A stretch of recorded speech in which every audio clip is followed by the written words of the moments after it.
I'm Andy Billman here. Rob Valore there. Grab your sticks.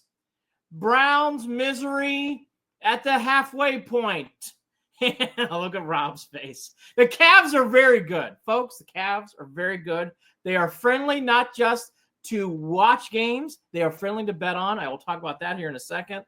Great team to bet on. And then we got a little bit of Buckeyes. They won their big game against Penn State. That was good to see. But we have to start off from the top. And we got to talk about the Browns. And we got to talk about now we have this great thing called a bye week.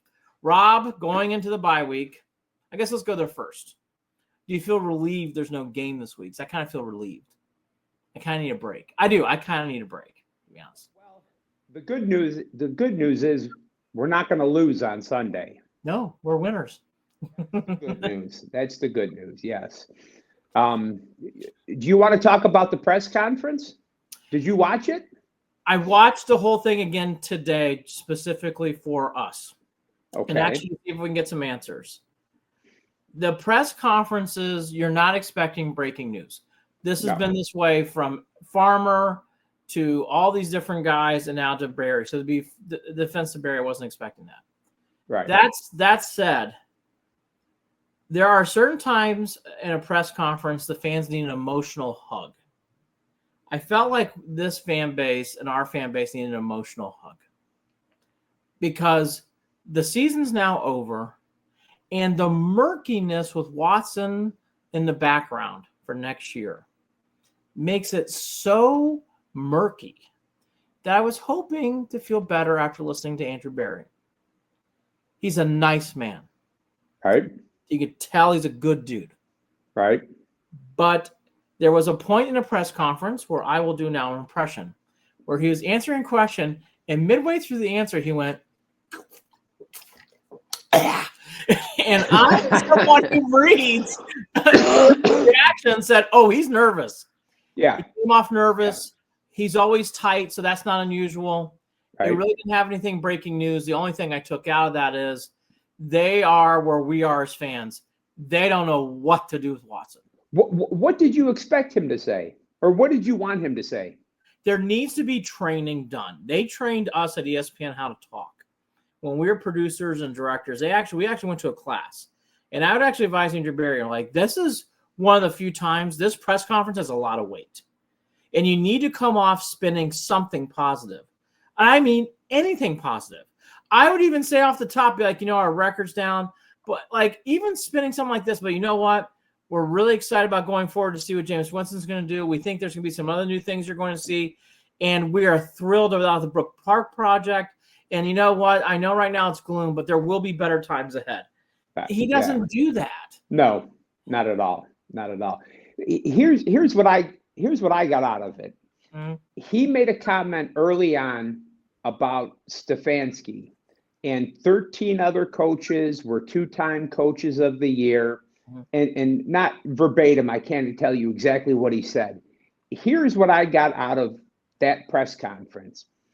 Him, Stefanski, and D. Podesta, they're not going anywhere. I think, Andy, I hear the pundits here in Cleveland.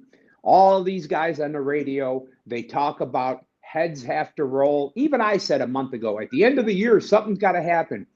I don't think it's going to happen because as much as everybody wants to hate on Jimmy and Dee Haslam and say they're idiots, they want to win.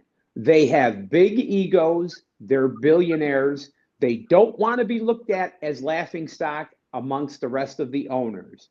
And I really, truly believe that if they continue on with the continuity of Barry and Stefanski, they want to see this through, and they think that they're going to win with them.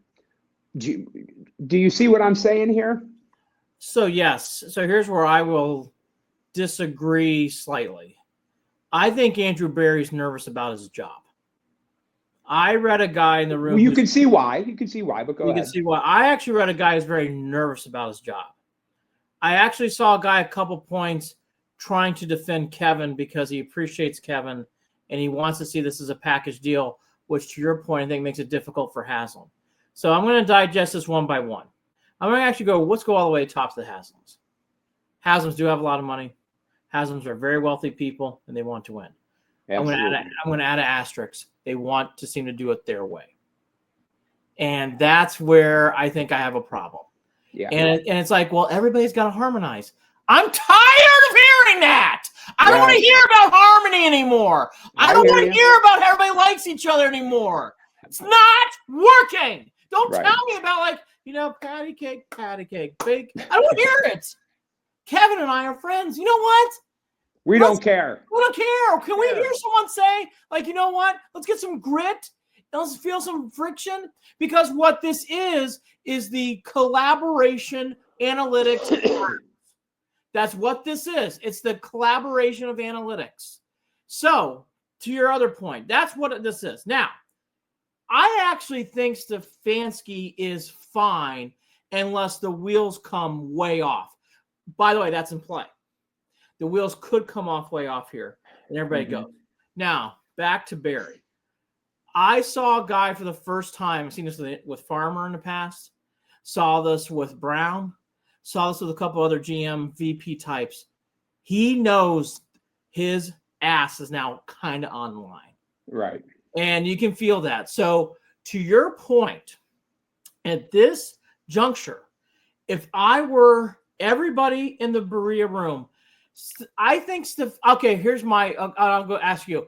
I think Stefanski's going to be okay. I think they win 2 more games, maybe 3, and I think nothing really bad. I don't see the wheels coming off completely. No, me either.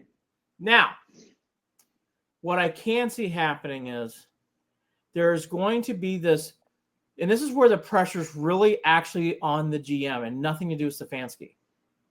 Because here's what I would do if I were Haslam. Okay, blah, blah, blah. Stefanski, what do you think of the season? Blah, blah, blah, blah, blah. Checks and balances. Andrew Barry, what do you think Haslam's first question is going to be? What did you think of the season?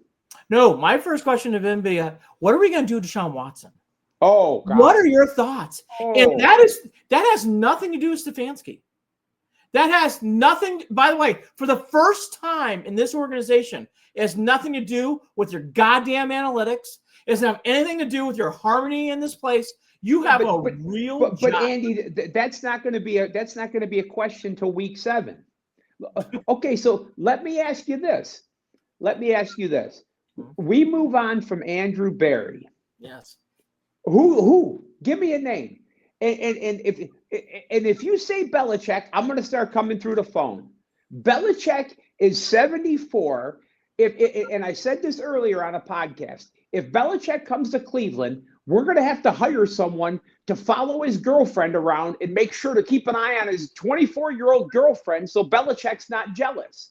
Okay? If we get rid of Barry, everybody, I listen to a lot of different pundits. Barry is well respected. Who's going to pick up the pieces?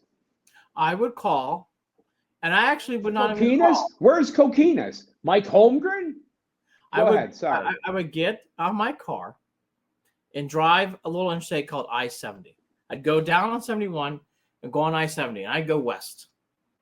And you're going to hit a town that's full of barbecue and on the Kansas City, Kansas border. And I would walk up the stairs and be like, Kansas City Chiefs, who is your Uber assistant GM? Who is that person who wants to run an organization? Because I am ready to hire them. If I am the Browns today, I don't even need to wait till the end of the season. I am done with DePodesta.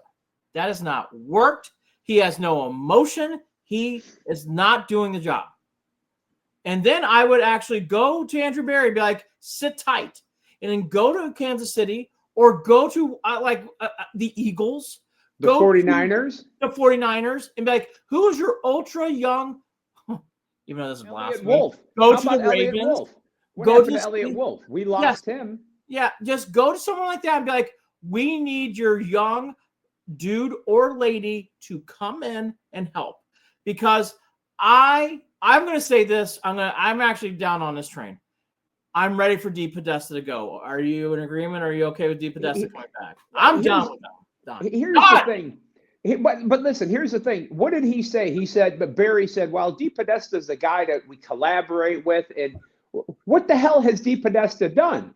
Here's a point I could make for DePodesta. He's one of the originators of Moneyball. Yes. If the Browns are sure in a pickle, if we ever needed Moneyball, now would be a time to go to bat for Moneyball. Use the analytics.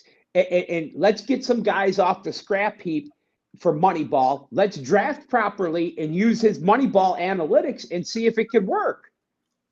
I would rather have a Gordon Greco from the 80s Wall Street come through here and be like, I want tough, hard decisions. Yeah. I want someone to go to Deshaun Watson, go to your home and enjoy our cash. I'm going to use this word. We fucked up. Enjoy your piles of money. We will never see you again. DePodesta, thank you. Adios. Enjoy San Diego. He doesn't even work in Cleveland. No. It doesn't work. He does what we're doing. He calls in on a Zoom call, and he sends them the analytics on 4th and 7 from on your side of the field when we're down by 2 touchdowns. Go for it. Yes. I want to go back to Barry. This is my point, though, about the Browns, and they stink at this. And they stunk at this for, I'm actually going to say post-move.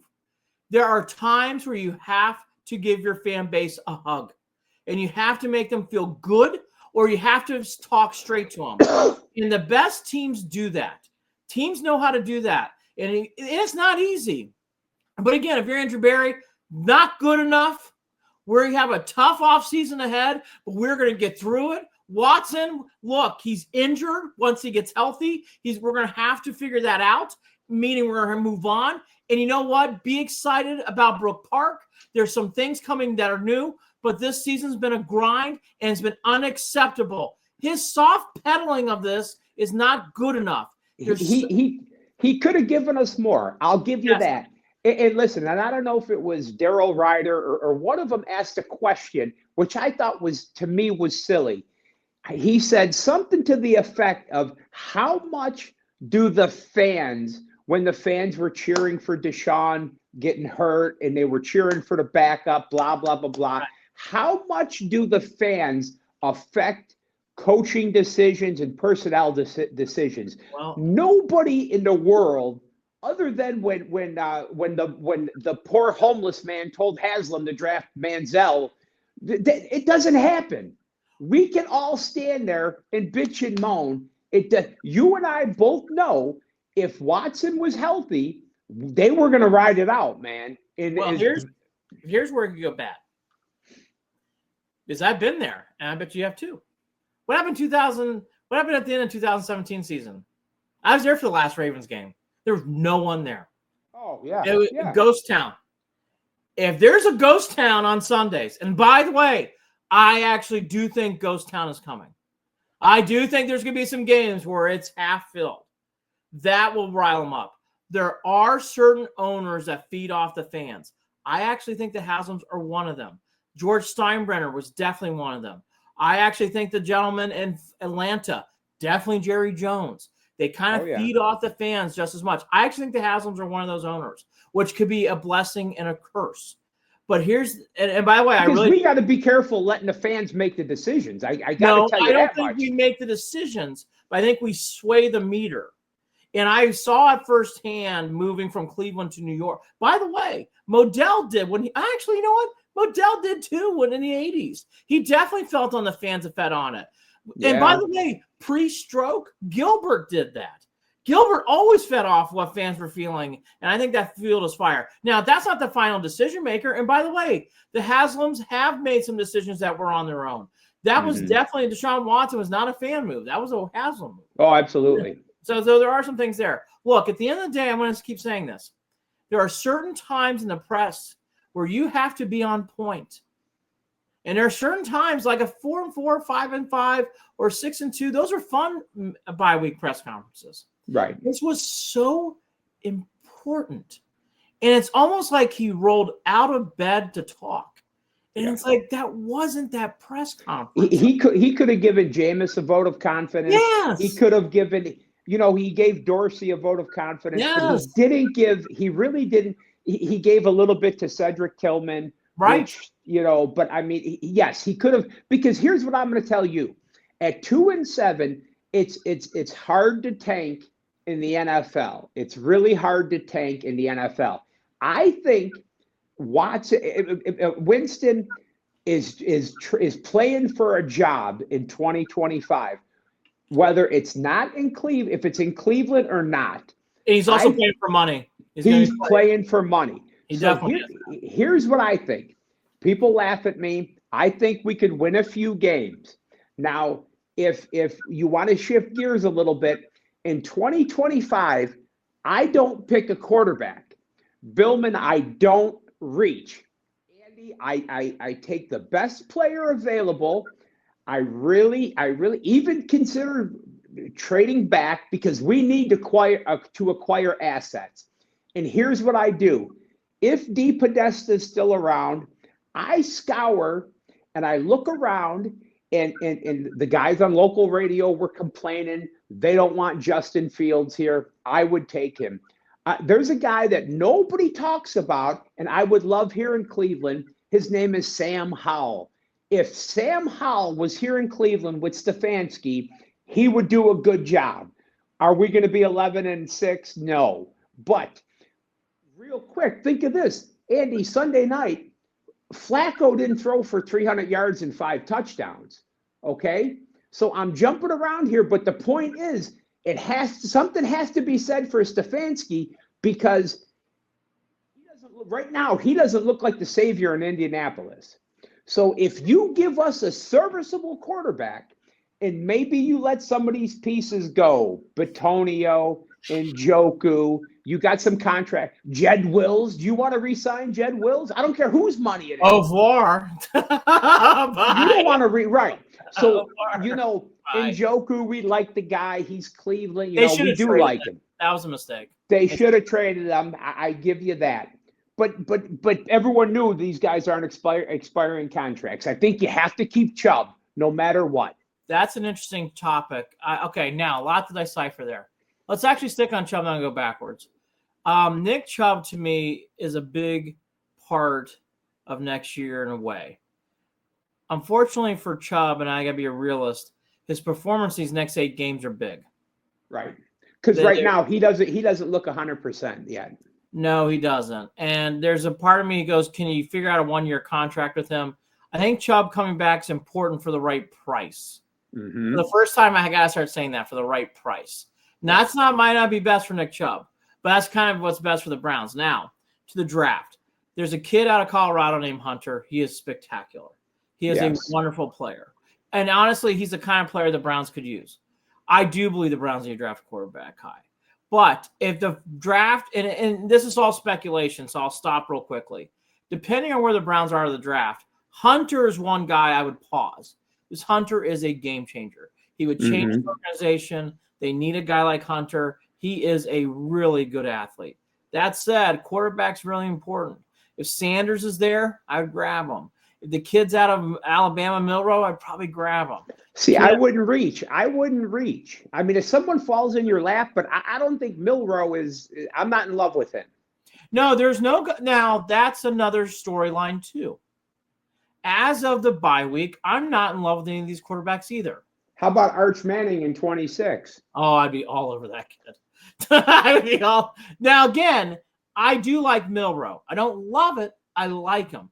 I really like Sanders. I know his dad's there. I know Dion. I know all that. That said, I think that kid can play. I really do enjoy what he can do on the field. And again, I think Hunter, to me, I haven't seen the latest Kuiper list. Hunter is a star for the Buffalo. Yeah, but where do you play him in the NFL? Can you play him on both sides of the ball? Running back, I would find a spot for him. Now Rob's point, and Rob's a fair one. Reggie Bush kind of had that angle, and Reggie didn't really work out the way he was supposed to. So that's a very fair point. That said, I don't think this is Reggie Bush. We'll have to see. Now, to the quarterback. Here's the biggest problem with this whole quarterback thing. I'm not a Sam Howell guy, but here's the biggest thing. What the hell are you going to do at number 4? What are you going to do to Deshaun Watson? If you have Deshaun Watson on contract and he's here and you're not going to start him, well, hell, you got to do a backup, I guess. But that's a problem too. It's just the whole Deshaun Watson thing throws off the whole gauge of what to do.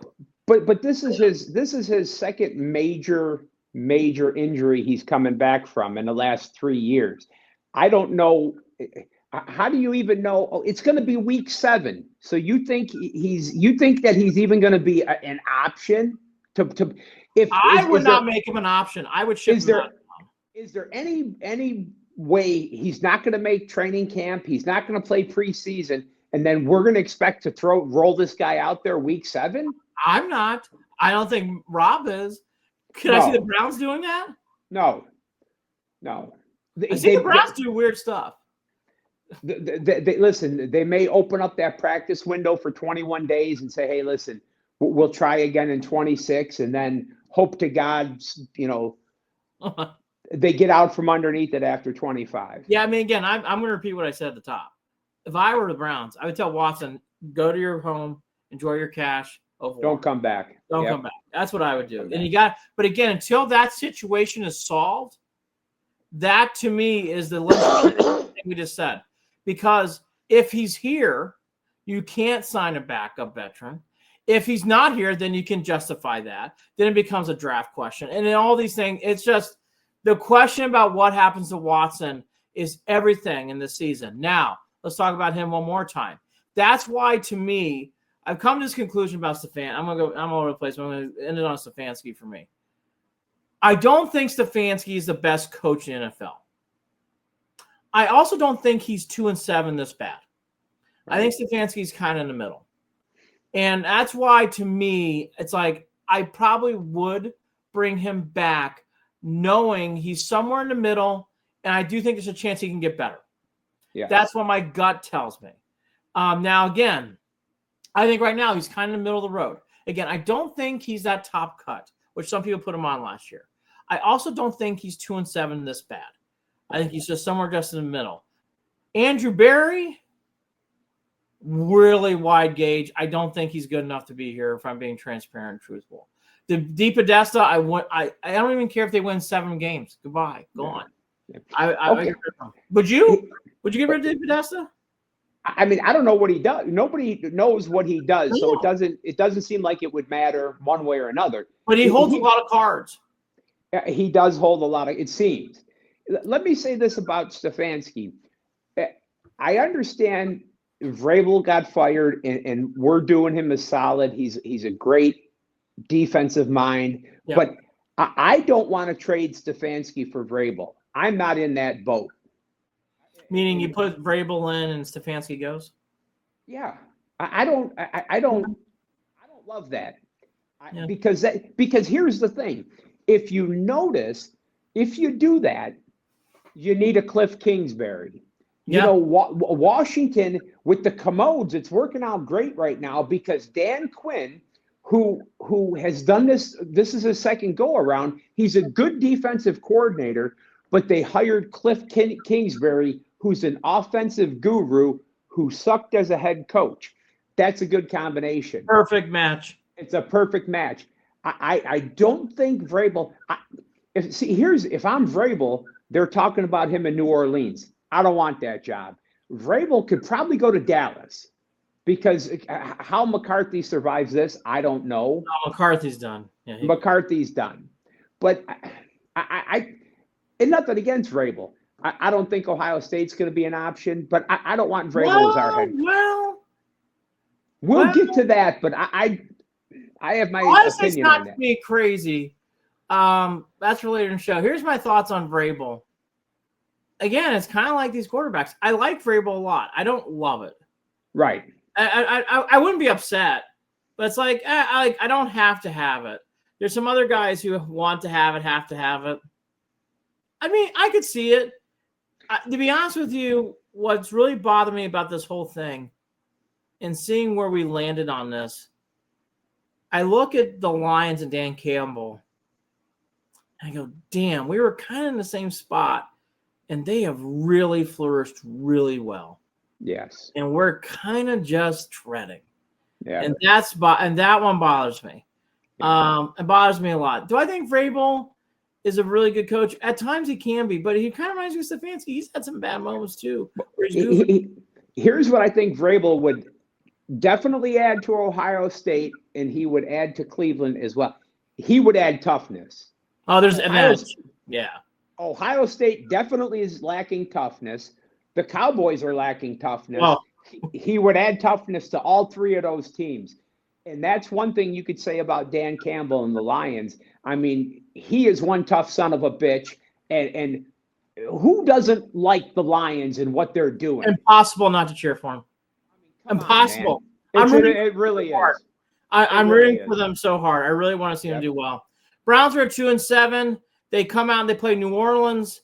Then they play the Steeler people on Thursday night. Then they go back to my house of horrors, being an 80s fan, to Denver. And then they come back and play Pittsburgh. And then after that, they play the Chiefs, and they play the Bengals, Dolphins, and then they finish up at home with they finish up on the road with the Ravens. I guess I'll lead off here. I actually do. If I was being a true gambler, I would probably put the Browns on 2 more wins. I think they'll get the Thursday night game with the Steelers. I can't explain why. I just think they will. And I think the Dolphins game's very gettable in the Saints game. They'll probably get 2 out of 3 there. I hate to say it. I don't see them winning any of those other games. I hope I'm wrong. That's kind of where I see it. I'm going to go out on a limb. I think they could win 4 or 5 of these games. I don't think they're going to get swept by the Bengals. The Saints are a mess. They fired Dennis Allen. They're not a good football team up there right now. Down there. No, they're not. The Broncos, I understand. We always struggle. Never win there. Peppers is the only time it worked out. Now let me say this, and it's a little early to make a prediction, but the Chiefs aren't going to go undefeated. And for some reason, I could see that game. I could see something happen in that game. So I just could see something happen in there. Crazier things have happened. I really think that unwavering faith, Andy. I'm going to have unwavering faith in Jameis. Let's just say that. And I could see 4 or 5. God bless you. God bless you. Unwavering faith. All hail Rob Valore. I saw what I saw in preseason happen last week. That's the Winston I was experiencing. I'm not saying DTR is any kind of savior either. He's got to prove a lot what he can do on the field. Do the last 8 games matter outside the draft? Oh, absolutely. Okay. Absolutely. Because here's the thing. You have to see if Jameis could be your option for 25, or if you have to go out and get a Mariota, a Hall, a Fields, because here's the thing. If you do draft a quarterback in 25, there's no way I'm playing him. There's no way. I'm taking that video that Tom Brady, when he talked a couple of years ago about how these quarterbacks, they're not sitting, they're not learning, they don't understand the game, they're getting thrown in too quick, and that's why they're not succeeding. I am going old school, and I'm letting the kids sit on the bench, whether they take them in 25 or 26. And I know the pundits in Cleveland don't want to hear it, the fans don't want to hear it, but they're not all going to be Jaden Daniels. Fair. I think the Browns games matter because of culture. I'm not as deep as you are into it, but I do think it matters for culture and building the foundation for 25. Yep. What players would I keep in 25? I would actually keep Myles Garrett. You keep JOK. You keep Ward, Emerson. I like those players. Emerson. I like him. He's having a terrible year, but I like Emerson. Terrible. I like Emerson. I think Emerson is kind of falling on. See, that's the one I'm giving him a pass. I like Emerson. I like Emerson a lot. I would keep Mitchell too. I like these guys. The only thing I could say about Mitchell, the only thing I could say about Emerson is that these guys have been stuck on an island. Schwartz, they've been playing a lot of man coverage and they've been getting killed. That's the only thing I'll say. He's had a terrible year. No, he has. No. He's taken a step back. He really played well his first 2 years. This year's not been the same. You're going to keep. What about Newsome? You're going to keep Newsome? I'm not a Newsome. Be able to. No. I am not a Newsome guy. I think he is my dreaded cornerback. He either plays well or he blows it. And that drives me crazy as a fan. And by the way, Emerson's in that class right now. Emerson was not there last year. I don't know him. I think he'll figure it out. Newsome drives me crazy. To be honest with you, the Houston playoff game, I can't get off it. I thought he was so bad in that game. He's had bad moments this year. He's played better in the last 2 or 3 games. I'm just not a Newsome guy. Can't do it. Yeah. So Darius Smith trade I thought made sense. He's not coming back. You need draft capital. I thought that was fine. So Darius Smith was an average pro. He played well this last few games in Cleveland, sure. I'm not giving him more than that. Alex Wright, I think, will be good once he gets healthy. And McGuire's showing signs of being okay, too. So I think we'll be okay there. We talked about okay. Yeah, I think we'll talk about Andrew Berry enough to the death. I guess I'm going to circle back on this with the Browns. Excuse me real quick. You brought up Garrett. Under no circumstance, Garrett is a Joe Thomas. Garrett should never be in anyone's conversation about anything other. Miles Garrett is a cornerstone of Cleveland, of the franchise. I do not care. I don't want to hear. You can give me 10 draft picks from the first round picks from the Lions. The Lions are good, folks. It's not going to be a number 1 pick. It's not going to be a top 10 pick. Miles Garrett stays in Cleveland for the rest of his career. You build the statue of him now. End of story. Same thing with. Let me explain one more thing, not to cut you off. Denzel Ward is an underrated football player. He's had the concussions. That kid is out there on an island by himself. That kid is a hell of a football player. Denzel Ward, JOK, and Myles Garrett should be Cleveland Browns till the day they're done. I can't say anything more. I was saying that 2 weeks ago. He's a pillar. You've got to keep Myles Garrett. He's a part owner of the Cavs. You can't do it. Chubb, I hope they can bring him back for the right contract.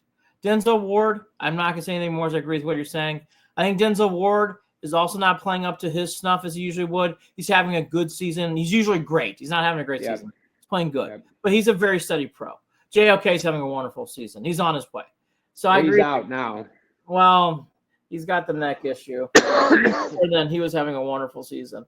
Real quickly, now we're going to do one more Browns topic. Well, I will. The offensive line. I'm glad they're keeping DeJuan Jones left tackle. That actually saves a huge problem. I actually would keep Antonio. Wyatt Teller's an interesting chat because I think Wyatt Teller's good. And I actually like Wyatt Teller in Cleveland. But you just drafted that kid out of Michigan and you have a salary cap situation. I think they're going to have to move on Teller. It's not because I want to. That's how I feel. I would move on both of them. I think if anywhere you could, I said this a long time, you build your team, championship football teams start from the offensive line and the defensive line. You don't have to draft tackle with the first overall pick. You could still find your studs in the late rounds. So we have those picks. I think we have to draft smart, whoever the hell's making the pick, and we have to build this offensive line back up. And I think as much as I like Teller, I like Bitonio, but we've got a lot of money we have to get to unload. Let's get some young guys in there.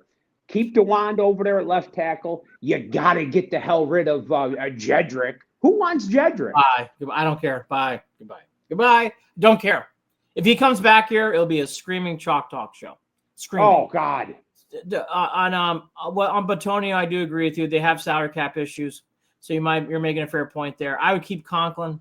I know Conklin's older. I really like him. He is, but they can't trade him. Actually, I can tell you this: they can't trade him because that's a salary cap punishment and a half. So he's going to be here next year. Right and left tackle aren't going anywhere. All right, so the Browns, Saints next week. More here on Chalk Talk on that. Rob's thinking more like 4-ish wins. I'm thinking about 2 wins. I think we both agree the Watson thing is going to hang over this team all in the offseason. It's going to determine what they do a lot. Again, my final verdict, I would send Watson home. I would pay him and tell him just don't come back. Absolutely. I would not bring back under any circumstances. Let's get to, because we're talking football, let's talk about the Buckeyes. That was a fascinating game on Saturday. It wasn't the best played game, as Robert goes bye-bye. Hopefully he comes back. Oh, there we go. There you go. Fascinating game in Happy Valley. Very well played game. The game wasn't crisp and clean, but it was very tough. The Buckeyes defense, which did not step up in Oregon, stepped up big time, holding Penn State out of the end zone. Remember, it was a pick six, was the only touchdown in the game. Drew Allard took a hit. Howard, some criticism. That fumble was bad. The interception was bad. We could do a whole thing on Howard here in a second. But the Buckeyes do survive and advance. I just want to, from a neutral perspective, Penn State's a very good team. It's going to make the playoffs. That was a very good win. You cannot lose that game. And I learned this in sports and working at ESPN a long time. Just survive and advance. No one cares about the score once the game's over. Once the Purdue kickoff happens, no one's going to remember about Penn State. Right. I think it's a good win. Penn State now is one in murkiness, and it keeps Ryan Day's seat cool until they play the Hoosiers. Here's what I'm going to tell you. I agree with everything you said, but James Franklin. If anyone thinks Ryan Day is a buffoon, James Franklin is Penn State is a solid football team. They really are good. But they are a good football team. But James Franklin, how that man, he cannot win I'm not talking about a big game. I mean, he just can't win games that matter. I'm going to go further. That kid's got to go. Allard's got to sit. That other kid's better. The Penn State backup's better than the starter. Yes. And listen, He is. Drew Allard, they live very close to me. His grandfather comes into one of my businesses. As a matter of fact, Drew has eaten lunch in my establishment last summer. Drew. I'm sorry for the opinion, brother, but I love you. But gotta tell you, but you are correct. He's underwhelming. Okay, yes. So here's what I'm going to tell you. Day and Chip Kelly, it's great to beat Penn State at any time. Yes. But I'm not as excited as everybody else because it's a game that, yes, you should have won. They had to win. And I still think the team is soft. The Ohio State Buckeyes are soft. Jim Knowles' defense is soft. And I don't – it's a shame. That Penn State team, minus that Drew Allard and James Franklin, could be a difficult team. But and Howard, we could do a whole show how they go out in free agency. Well, I'll call it free agency, and they come up with him. I don't love him. Ready for this? Rob Valore is about ready to lose his shit. Howard's a good quarterback. We'll end up with him in Cleveland. Watch. He's not great. He's not great, but he's good. He can do this. Now, Howard, I'm going to tell you this. He's better than that guy McCord last year. Of course. Look at him in Syracuse. Jesus Christ. Oh, my God. They were cracking champagne bottles early this year. Oh, God. Not anymore. The real McCord, please stand up. But back to Howard. I do think Howard can do this. I really have to get into, though, with Howard, the end of the Oregon game, the pick six. Decision making. Yeah. These key moments do make you nervous.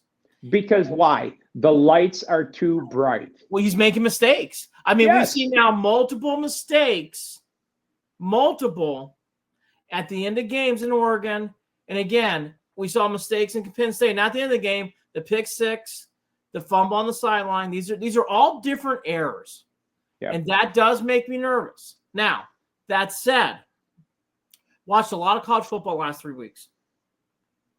If you gave me a gun and said you have to take one team to win the national championship, I would tell the casino manager, Michael, that's impossible because these two. This is a great year for the playoff. These two teams are so close. It's pencil thin. Like there's not a huge difference between Ohio State, Georgia, Notre Dame. These teams are razor thin. Georgia, Ohio State, Texas have the elite athletes. But when it comes to these games, it's finite. Georgia's having a hard time beating Florida. Florida stinks.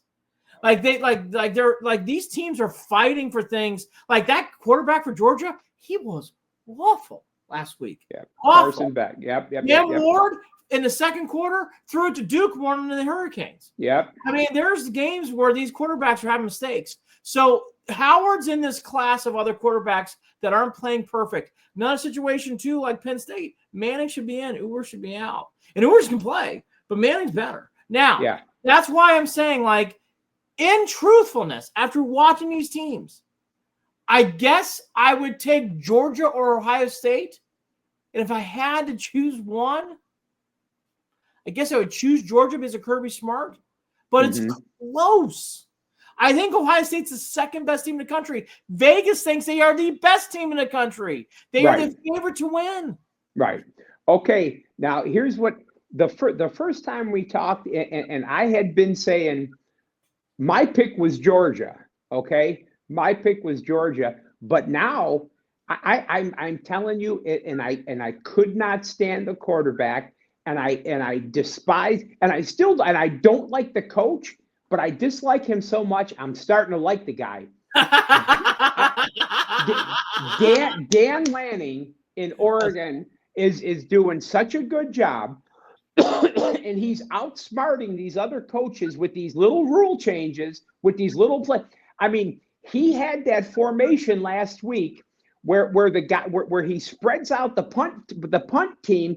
He's got everybody spread out, and he's got the center by himself, and Michigan had one guy lined up over the center, which you can't have anybody lined up over the center. It was 4th and 4, and he tricked them and got a first down. With the way this guy is coaching and the way Gabriel's playing, Oregon's a dangerous team.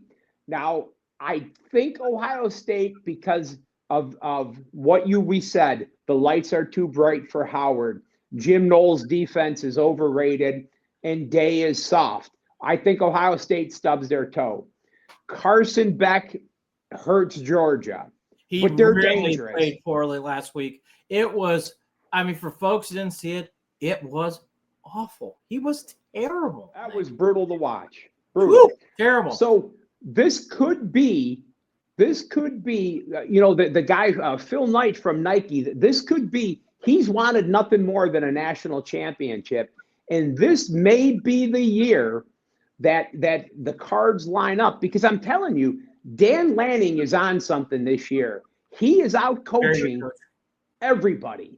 And while he doesn't quite have the horses, like you said, like Ohio State, like Georgia, I mean, this may be the year for that.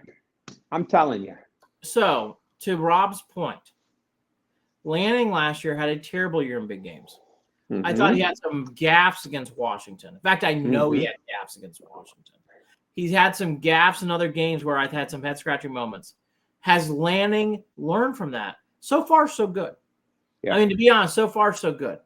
Oregon reminds me of the typical analytics process. So I would have the Oregon Ducks third, and here's why. If they're rolling, it reminds me of UNLV in basketball. Just hold on to your ankles. I think you might get blown out. They're the one team, it's like they could roll up a lot of points and just blow everybody out. Yeah. There is a part of that to me. In my experience of watching teams like this, once something goes off the rails, they can't figure it out. And that's possible. And I think that's very possible here with Oregon. Gabriel, to me, is the favorite to win the Heisman. I don't know if I'd put him the favorite to win the national championship. I think Georgia and Ohio State are slightly better. Now, that said, let's go back to the team we do care about, Ohio State. All the pressure. Look, Boilermakers, love Purdue. That's a bye week. Northwestern, fancy Wrigley Field. That's another warm-up. Then they get to the Hoosiers, not a warm-up anymore. Very big game. And then everything in that other game. The Oregon, Ryan Day has to get to the Big Ten Championship, has to get to Oregon, and has to beat Oregon. Right. And again, I just mentioned, I think the Hoosier game's tough. Michigan's a mental trap. I think they're better than Michigan, but that's a mental trap. It will be. It can't be a mental trap. Michigan, they make it one. they lose to Michigan, I mean that in is play. Oh, Andy, I mean that would be. You want to talk about? You got a clean house. If they lose to Michigan, Everybody's gone. Everybody's gone. You want to talk about a drop off? I have stuck up. Ryan Day kept the ship, everything pretty level. We didn't have a huge drop off. Harbaugh left, and this poor Sharon Moore. Michigan's in a world of trouble. Well, they took us, and they were supposed to. I actually think that coach isn't bad, though. That's the ironic thing. I actually think Michigan in a year or two will be okay. But I've seen this in sports too long. If Michigan comes out firing and it's 7-0, I think, like, I can feel it. I was like, here's where squeaky bum time. Oh, we get choked up. Yeah. Like tight. And you can feel it. Now, here's where I do agree with Rob. The Buckeyes could use a few black eyes, some anchors on the arms, a little bit of grit. Yep. They are that. And I do agree with you. Like, if you said who's the toughest team, Georgia's the toughest team. Who's the best finesse team? Oregon's the best finesse team. And that's where I will say, though, the best player right now to me is that freshman Jeremiah Smith. And if Colorado were in there, it's Hunter, but he's not in this conversation. So the best player is Jeremiah Smith. So with that in mind, that's why I give Ohio State an elite chance to win it. I think this is great timing to play Purdue. I wouldn't be surprised if Purdue kind of goofs around and then all of a sudden it's 40 points in the fourth quarter. But they should try things to get things warmed up. Same with Northwestern. Get some things out of the hat that you want to work out because Indiana's going to be tough. Michigan we just talked about. But Ryan Day, he's not going to go out. They're not going to go out and beat Purdue 70-0. It'll be close in the first half, and then they're going to. It's so true. You know what I'm saying? They could use a layup. They could use 30-0 at half, and let's play second and third stringers. Yeah. By the way, go ahead. I'm so sorry. I just wanted to think of something real quickly. Don't lose your thought. Kudos to Ryan Day and this team. The offensive line, mind-changing difference. Well played against Penn State. Much better than Nebraska. So kudos to that. Yeah. They have fixed that problem. I'm sorry. Go ahead. Those two kids, I'm telling you, those two guys, they got I happen to think the Judkins is better than Henderson, but you need to. That's fair. You need to run. They need to start pounding the football. They really need to start pounding the football because I'm telling you right now, if you and I are sitting here and we got to depend on Will Howard to throw the ball 40 times for 300 yards, I don't like our chances. Will Howard, see, I've seen this too much in today's college football. Will Howard's going to have to make a play at some point.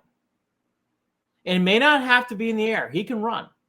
But Will Howard's going to have to make a play at some point. We know he could run, and then he slides when the clock runs out. Or he dribbles the ball out of bounds at the one. I mean, these are things. I mean, this is not – again, I think Howard's good. I don't think he's perfect.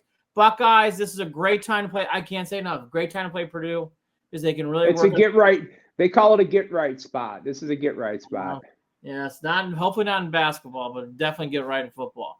All right, Cavs are really good. They're 9-0. By the way, I think it's fantastic drama that the Warriors come in here after beating Boston to play the Warriors on Friday. Warriors only have one loss. Cavs 9-0.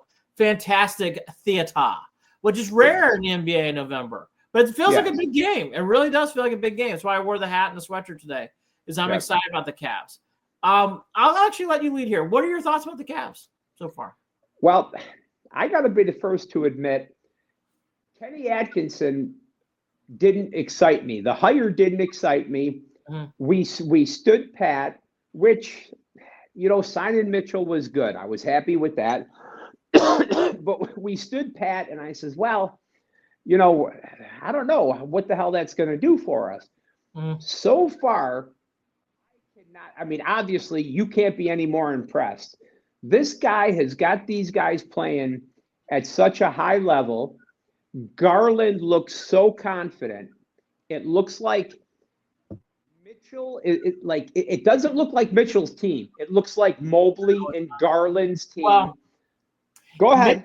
Mitchell's team but Mitchell understanding it's bigger than him now. It's not even like the Bulls. It really reminds me of the Lakers with Magic, where Worthy's really good. Hopefully Rob comes back. And they have other players in there that are there's Rob. And there's other players in there that are very elite. But to your point, we've seen it already this week. Garland wins the game earlier in the week against the Bucks. We've seen other games where Mobley won the game clearly. Yes. Mitchell doesn't have to win the game anymore.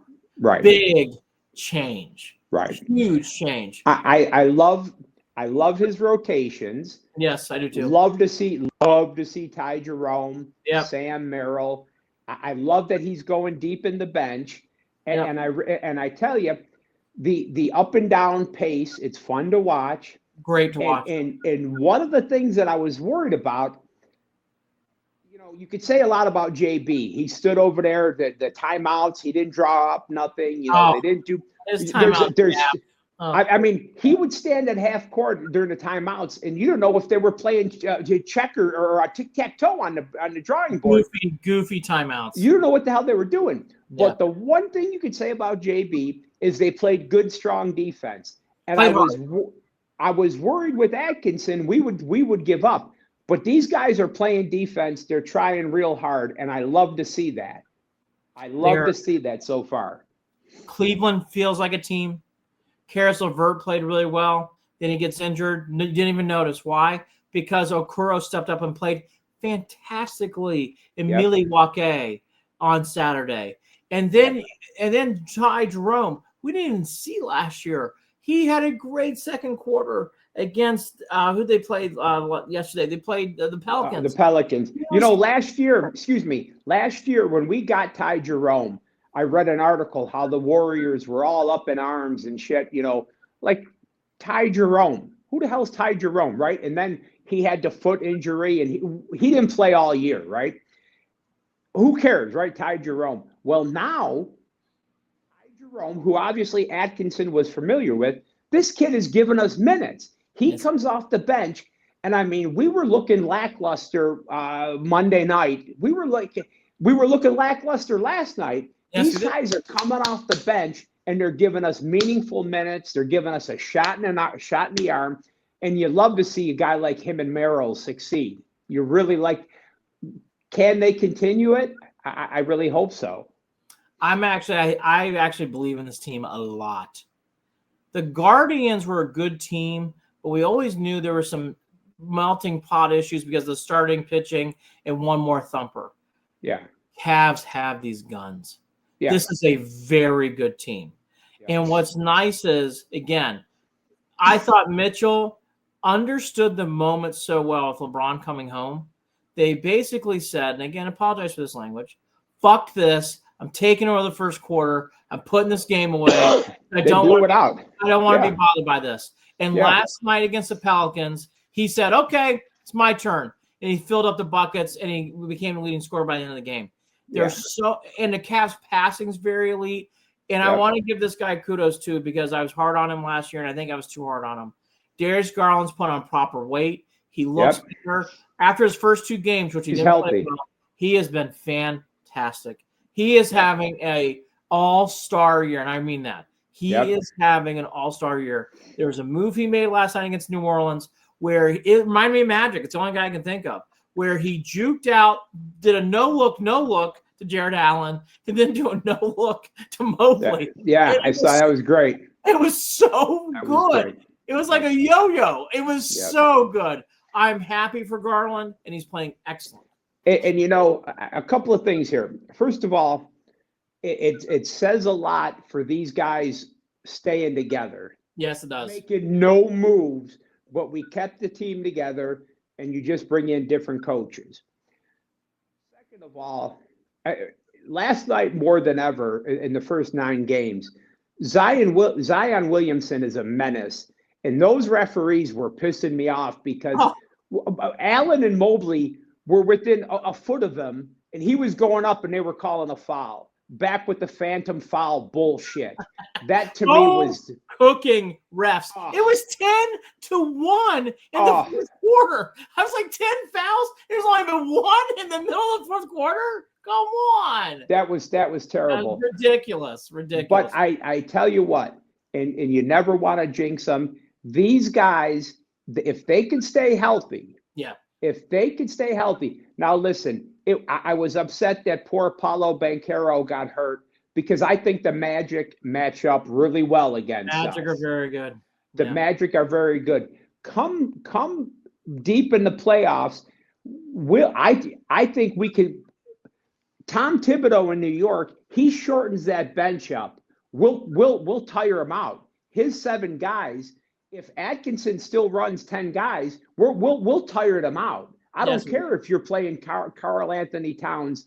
We will just up and down. We'll just tire them out. You know what I'm saying? I agree. The Magic really scare me when they're healthy. I think this team, if they stay healthy, they could be a very dangerous outfit. Magic, Celtics, that's in their own class. Pacers in a way. Pacers are in a slow start. Of course, Milwaukee. You can't. Giannis and Lillard. You can't. Well, I mean, here's the great news, and it's not our problem; it's their problem. They only have 1 win. The Sixers, who we know are good, they only have 1 win, and they are in frustration Siberia. Au revoir, enjoy, goodbye. And that's nice for us not to have that kind of problem. Yeah, but who's Philadelphia's coach? The kid, I forget his name. I shouldn't say kid. The guy who coached the Raptors to the championship. Forget his last name. Nick Nurse.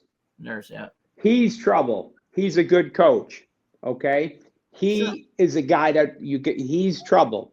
Who's Milwaukee's coach? Doc Rivers.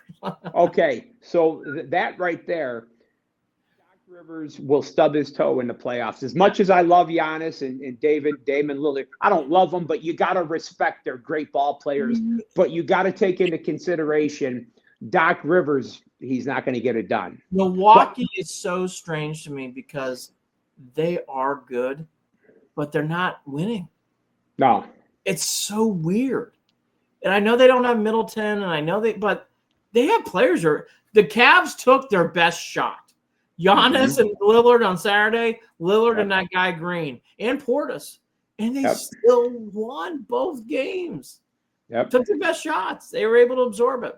I think the Cavs are rolling. I do concur with everything you're saying. There's a whole handful of teams in the West, whether it's the Mavericks, whether it's the Suns, the Warriors, who are coming into town now.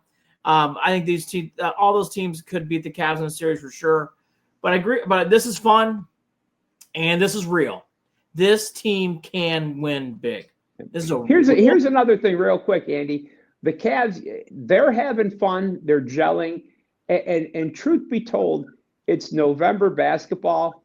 A lot of these teams aren't really trying. You know what I'm saying? A lot of the NBA. You know what I'm saying? And I'm not taking anything away from 9-0, but I'm telling you, a lot of these other teams, are not. I mean, the teams that we're playing, the Pelicans are trying to win that game. LeBron wanted to beat us in Cleveland, but I'm telling you, see some of these other teams struggling around the league.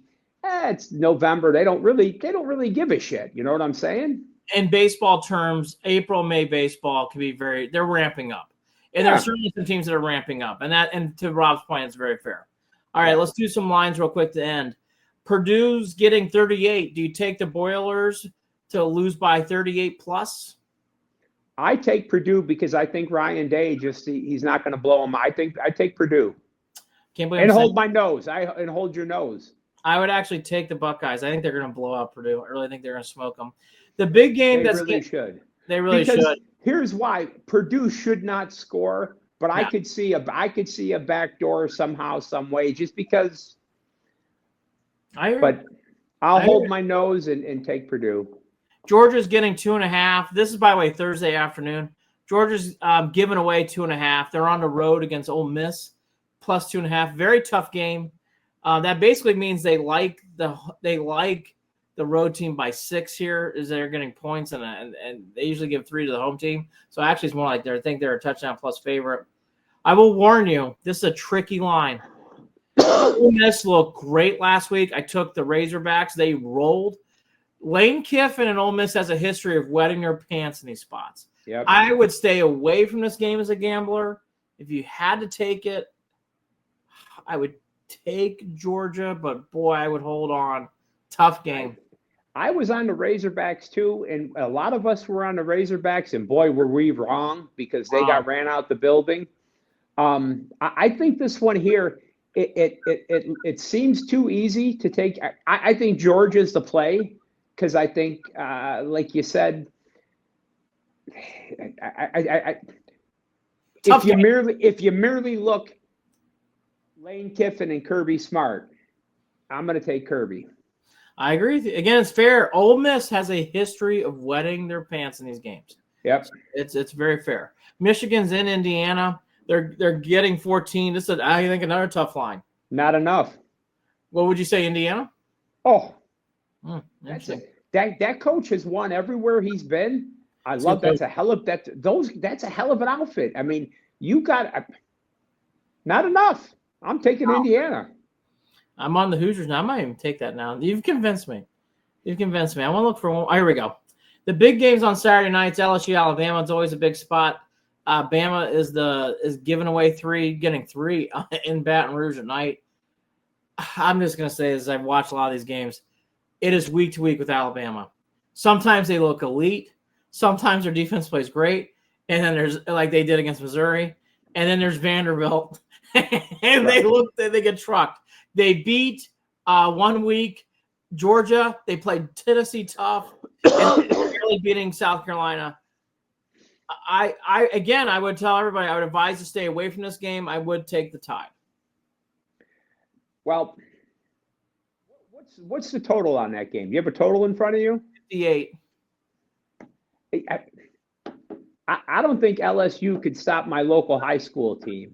So I would probably lean on well, Alabama's defense could play tough. I would, if I had to take it, I would lean Alabama there. LSU can't stop anybody. That could be a game. LSU, it's a tough game. That could be one of those ones that, it's a 33-31 game, and it could be one of those. I just can't see LSU. I don't know. I can't see them stopping them too much. I can't either. This is a game that I love, and I'm going to give the why I like it. Pittsburgh's at home against Virginia. They're giving away 7.5. Pittsburgh got smoked. They got embarrassed against SMU. I would love the Panthers in that game. This is another tricky one. The Holy War, BYU at Utah. This is, for people who don't know, big game, very serious. I actually know someone who lives in Salt Lake. There's a huge divide between BYU and Utah. BYU is much more conservative than Utah. I actually like BYU. They're giving away 3. I think I would still take the Cougars. I think the Cougars are going to win this game. I really do. I like the Cougars a lot. Well, who's playing quarterback for Utah? Is Cam Rising? Is he redshirting again for the 17th year? Goofy, right? Every week and then, by the way, he can coach. I forget his name, Whittingham. He can coach. Yeah. I like him a lot. He can coach. Yeah. I really do. I haven't looked too much into that game, but Utah just is one of those teams that everybody talks about doing so much, and they just haven't done. Cam Rising for the 7th straight year, and then now he hurt his thumb or something, and then they're talking about him redshirting for an 8th year. I'm down on Utah, so I wouldn't. I'd lay off or go BYU, and back up. Pitt got absolutely smoked in SMU. I like Pat Narduzzi. I think they should respond because Pitt was undefeated and then they got smoked. Watch out for SMU. All right, rapid fire. Then we'll let everybody go. Rapid fire NFL. Bengals tonight, Thursday. They're getting 6 on the road against the Ravens. I'm going to take them. Take the points. I would take the Ravens. Giants are in Germany playing the Panthers in a terrible game. Oh, good Lord. I can't believe I'm saying this. I love the Giants. I say that softly. Even though they're giving away 6.5, I love the Giants in this spot. I really do. Giants are a mess, though. That's a hold your nose special right there. You got Bryce Young starting for the Panthers. I mean, what the hell did Germany do to us? I mean, why do they deserve that game? Terrible game. Yeah, it is a terrible game, but six, that's a lot. You know what I'm saying? I mean, those are two. I think Dayball and the Giants are going to – I don't like either. It's a feeling. I think the Panthers are so bad. They won their game. They're going to be drinking too many beers and eating too many pretzels. A game that I do like, even I hate the Steelers. Steelers are on the road at the Commanders. This is a pick 'em for the gamblers because the Steelers are only giving up. They're taking 3. So they're taking 3 on the road in Washington. I love the Commanders in this game. I think they smoke the Steelers. I really do. I think they smoke them. Well, here's the thing. That could be a trap game because I loved the Commodes all year when they got Cliff Kingsbury. At another time I'll show you. I've got a little ticket on them coming out of their division. I would agree with you. I hope we're right, but Tomlin doesn't surprise me, man. Tomlin never surprises me. I agree. I hope the Commodores keep on rolling. Let's hope for regression for Russell Wilson. Because I mean, come on, guys. Russell Wilson, let's go. Do the Broncos bounce back? They get 7.5 in KC. Kansas City covering that spread after Monday night game. I think Sean Payton. But what are you going to get out of Bo Nix? I think that could be a close game. I would stay away from him as a gambler. If I had to wouldn't bet on it. If you have to take it, I would take the Chiefs. I wouldn't love it. Another game that fascinates me is Niners on the road, giving up 6 against the Buccaneers and Baker. I would actually take the Niners in that spot, even though they're giving up 6. It's a lot of points, but two banged up teams. Here's what I'm going to tell you: the Buccaneers. Baker was pissed because how in the world, and we could do a whole segment on this. How in the world you drive down the field with no timeouts left in the rain, you scored a goddamn touchdown, you go for 2, Billman, you'll win the game there. You don't flip the coin against Patrick Mahomes and Andy Reid, and then after the game's over, you tell the reporters, well, because of the slippery field conditions, how dumb are you? You're on the road. This isn't analytics. This is football 101 from 100 years ago. You're on the road. It's 24-23. You got your playbook. Billman, you got your playbook, okay? You dial it up. You run a 2-point conversion. You'll win the game. You lose the game. I think the Buccaneers are pissed. Baker's pissed. It's probably a letdown spot right there. Niners beat them. It's too bad. You lose. That was a shit ending. How do you give Mahomes the ball? 9 out of 10 times you do take the extra point. That was the one. You don't take it in that spot. No. You go for 2. I do against agree. The Chiefs, again, that's the one. You go for 2 in that spot. That's and where you why do you say 9 out of 10 times? You're on the road. No. 9 out of 10 times. I like conservative there. Get in the overtime and see what can happen. That is Mahomes in Kansas City on a wet field with Baker Mayfield who throws picks late. You go for 2 points. Go for 2. He just drove down the field. They didn't have an answer for you. No. Lions are on the road. This is the last one. Lions are on the road in Houston. They're giving up 3.5. That's a tough line. Wow. Houston right now, their offense is a mess. Stroud, much like I had kind of predicted, a little bit of regression. Their defense, they play hard. Lions are a freight train. I like the Lions are an absolute freight train. Give me the Lions. I would take the Lions, but I beware. I can see the Texans bouncing back in that game. Beware. I just don't know who he's got nobody to throw the ball to. He's a little bit banged up, and I'm not. I love Stroud. He's a little dinged up. The Texans are in a little bit of trouble. Thank you for watching Chalk Talk. We'll be doing more of this throughout.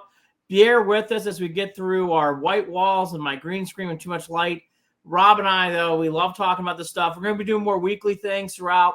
Gambling at the end, talking Cleveland sports with a little bit of Buckeye football throughout. Rob's there. I'm Andy Billman here. Stay tuned till next week. There's a bye weekend, So, this is a time where you reintegrate saying, hi, I'm a dad. I've been away on Sundays. It's good to see everybody. Go pick some apples. Make your favorite pumpkin thing. Do your honey to-do list. Have a good week. We'll see you here next week. Have a good day, everybody.